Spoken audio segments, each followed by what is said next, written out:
What's up sa mga ka-good vibes? So for today's video, samahan niyo naman po akong magbayad ng home credit via GCash. So ito po tutorial para po hindi na po kayo umalis ng bahay o pumunta sa mga bayad center para makabayad po ng inyong monthly amortization sa inyong mga home credit mga appliances o kung ano man po yan o kung cash yan. So let's go, samahan niyo po ako. Unang-una na po natin gagawin is buksan po natin ang ating GCash, enter po natin ang ating password at pagkatapos po natin may enter ang password is pupunta po tayo sa home, redirect po tayo sa home ng GCash.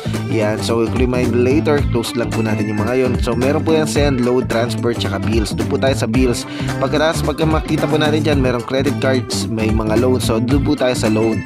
Pagkatapos pindutin natin yung loans is search naman po natin yung home credit. So type lang po natin home credit. Yan, pagka lumabas na po yung home credit, pindutin lang po natin yung home credit. Dyan po yung may makakakita kayo ng presyo